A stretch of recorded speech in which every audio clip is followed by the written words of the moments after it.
सरकार मुर्दाबाद मुर्दाबाद मुर्दाबाद, बीजेपी सरकार मुर्दाबाद मुर्दाबाद मुर्दाबाद, बीजेपी सरकार मुर्दाबाद मुर्दाबाद मुर्दाबाद मुर्दाबाद, मोदी सरकार मुर्दाबाद मुर्दाबाद मुर्दाबाद, बीजेपी सरकार मुर्दाबाद मुर्दाबाद मुर्दाबाद। दिल्ली में जो ऐसा कांड होया करा के जागती गली अग भाई गिरफ्तारी में वे बेचारी घर लग छोड़ की कड़ी कड़ी बसन लाग रही बेटी। इन बदमाशा ने टोट टोका फिर उसके साथ जो सलूक किया इस सरकार ने बेरा नहीं किए जो इन्हें गिरफ्तार हो रहा बेटी।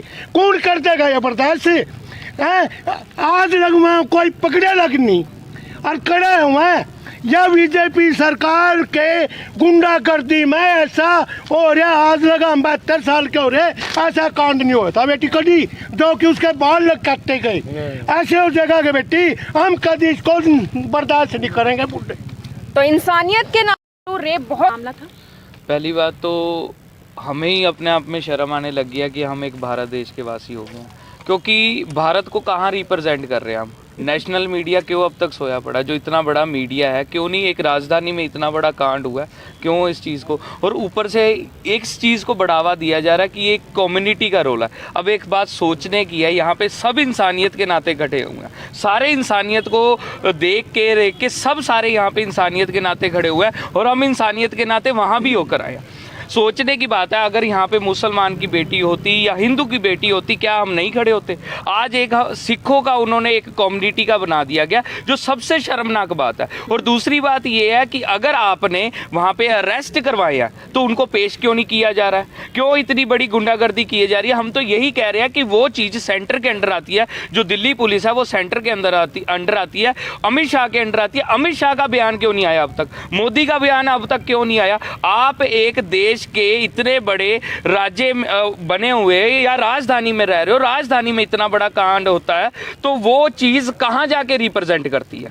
सोचने की बात है। मैं यही चीज़ कहना चाहूँगा कि जितने भी करनाल के वासी हैं, देश के वासी हैं, जितने भी जत्थेबंदियाँ हैं, सारे जाके दिल्ली सरकार से एक क्वेश्चन तो करें कि कब तक ऐसा चलेगा। क्या वो इंसाफ था। बच्ची के साथ पहले उसके साथ सामूहिक बलात्कार हुआ, उसके बाद उसका मुंह काला किया गया, बाल काटे गए, उसको चप्पलों का हार तक बनाया गया। क्या ये उस चीज़ का इंसाफ है। ये क्या उसकी गलती क्या थी कि उसके लड़के को उसने हानि की थी। मेरे को जितनी बात सुनने में आई है सारी बात मैंने अपने कानों से सुनी है कि जब उस लड़की की जो लड़की थी जिसके साथ ये चीज़ हुआ, उसको एक लड़का पसंद करता था, ठीक है। उस लड़के की जब उस लड़के ने सुसाइड किया, उसकी माँ ने उसकी लाश के ऊपर कसम खाई है कि लड़की को मैं जीने नहीं दूँ। क्या ये हमारे देश की मानसिकता है। ये अनपढ़ता की निशानी है, ये इलिटरेसी की निशानी है। जब तक देश हमारा आगे नहीं बढ़ेगा, हम ये कहते हैं बेटी बचाओ बेटी पढ़ाओ। अब ये बताओ, बेटी भी नहीं बची, पढ़ाई भी नहीं बची। और दूसरी बात, हम इतनी बड़ी बात कह रहे हैं कि बेटी पढ़ाओ बेटी, कहाँ पे है, पढ़ाया कहाँ जा रहा है। केजरीवाल ये कहता है कि स्कूल बनाए गया, हॉस्पिटल बनाया गया, स्कूलों में पढ़ाई कहाँ पे है। आज स्कूलों पे पढ़ाई के नाम पे ऑनलाइन पढ़ाइयाँ कर दी, क्या बच्चा पढ़ पाएगा। वहाँ पे सिर्फ इलिटरेसी रेट है। कस्तूरबा नगर में हमने सारा कुछ देखा है, वहाँ इलिटरेसी रेट है, अनपढ़ता है। ये सिर्फ अनपढ़ता की निशानी है, मानसिक रूप उनका ठीक नहीं था। इस करके तो मैं चाहूँगा कि एक बड़ा फैसला, और आज हम ज्ञापन देने पहुँचे सारे इंसानियत के नाते है। मैं पहले कहना चाहता हूँ कि मीडिया के राही सारे मीडिया कर्मियों को कि ये सिर्फ इंसानियत के नाते इकट्ठे हुए हैं। गिरफ्तारियों का क्या कुछ स्टेटस है अभी, किन किन की गिरफ्तारी हुई है।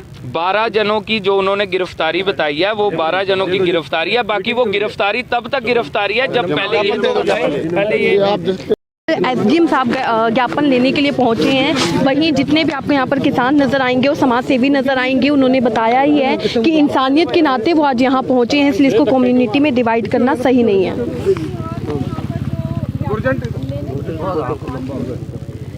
तस्वीरों में आप देख सकते हैं कि किसान और जो समाज सेवी हैं वो आपको नज़र आएंगे और एसडीएम को ज्ञापन सौंपने के लिए आज यहाँ पर पहुँचे हैं और उनके एसडीएम को यहाँ पर ज्ञापन सौंपते हुए आपको नज़र आ रहे हैं। और जैसे कि हमने बातचीत भी करी, नीड ब्लेसिंग्स नॉट मनी के जो संचालक हैं उनसे हमने बातचीत करी, तो उन्होंने पूरा जो मामला है वो भी एक बार विस्तार से बताया है।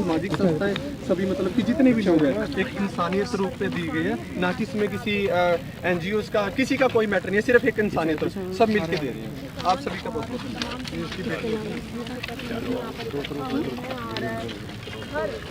धन्यवाद। जैसा कि हमारे साथियों ने आपके आगे सारा अवगत करा दिया है, बहुत ही इंसानियत को तार तार वाली करने वाली घटना है। जिस प्रकार से उसके ऊपर जुल्म और अत्याचार किया गया है, और दिल्ली जो देश की राजधानी है, जहाँ पर हमारा सारा प्रधानमंत्री सारी सरकार बैठी हुई है, उनकी छत्र छाया के नीचे ये काम हुआ है। और दिल्ली पुलिस अमित शाह गृह मंत्री के अंडर है, तो अभी तक उस पर ना तो किसी भी नेता ने, सरकार की कोई स्टेटमेंट ना आना, नेशनल मीडिया से ये मुद्दा गायब होना और इसको दबाने की कोशिश करना, ये बहुत ही शर्मनाक है। आज उसी के खिलाफ राष्ट्रपति के नाम ज्ञापन दिया है और अपनी आवाज़ बुलंद की है भी उस बेटी को न्याय मिल सके और आगे से ऐसी कोई भी घटना इस देश में ना हो। इस प्रकार की घटना हमारे देश के लिए, सभी समाज के लिए खतरे की निशानी है। तो आज उसी के खिलाफ आवाज़ बुलंद कर। दबाने के पीछे क्या कारण लग रहा है आपको? सरकार, कोई भी सरकार होती है, आपने देखा होगा निर्भया कांड हुआ था दिल्ली में 2011 में, जिसने दिल्ली में उस टाइम कांग्रेस की सरकार को बहुत ज़्यादा बैकफुट पे ला दिया था। सरकार भी इस मुद्दे को ज़्यादा हाईलाइट नहीं होने देना चाहते। इलेक्शन है भी, ये भी मुद्दा बनेगा महिला सुरक्षा का, उस सारे से बचने के लिए नेशनल मीडिया से भी इस मुद्दे को गायब रखा गया और ना ही कोई इस पे मौके की सरकार कोई बयान दे रही। किसका नाम ज्ञापन दिया? राष्ट्रपति के नाम ज्ञापन दिया है ताकि इस बेटी को न्याय मिल सके और इस प्रकार की कोई भी घटना समाज में ना हो। ये घटना किसी प्रकार से भी बर्दाश्त करने के लायक नहीं है। तो सारों ने मिलजुल के, सारी करनाल की संस्थाएं, सारे लोग इकट्ठे होकर आए हैं, तो ऐसे मुद्दों पर सारे इकट्ठे हैं और इकट्ठे होना भी चाहिए। तो आज ये आवाज़ बुलंद की है। ये 26 जनवरी की घटना है, जिस दिन हमारे देश का गणतंत्र दिवस होता है। उस दिन 26 जनवरी वाले दिन एक, मैं कहूँगा, मजलूम और असहाय लड़की को जिस तरीके से पीटा गया, उसका मुंह काला किया गया, उसे जूतों का हार पहनाया गया, ये भारत के गणतंत्र के नाम पर एक धब्बा है। डेमोक्रेसी ख़त्म हो चुकी है। और सबसे बड़ी बात कानून व्यवस्था की आती है। कानून व्यवस्था ऐसी है कि वहाँ 2 घंटे तक तमाशा होता रहा और वहाँ से जस्ट 200 मीटर दूर पुलिस स्टेशन था, कोई नहीं आया। आखिर में जब ये सोशल मीडिया पे वायरल हुई है, इसके 3-4 घंटे बाद वहाँ पे लोग पहुँचे हैं और उन्होंने जाके उस लड़की को रेस्क्यू किया। बहुत मुश्किल से पुलिस ने उसको बचाया उन लोगों की मौजूदगी में। तो मैं चाहता हूँ, मोहम्मद इकबाल का एक शेर है, कहते हैं शर्म सी आती है मुझे इस देश को देश कहते हुए। और ये ऐसी बलात्कार की घटनाएं दिल्ली में कोई नई नहीं है, लेकिन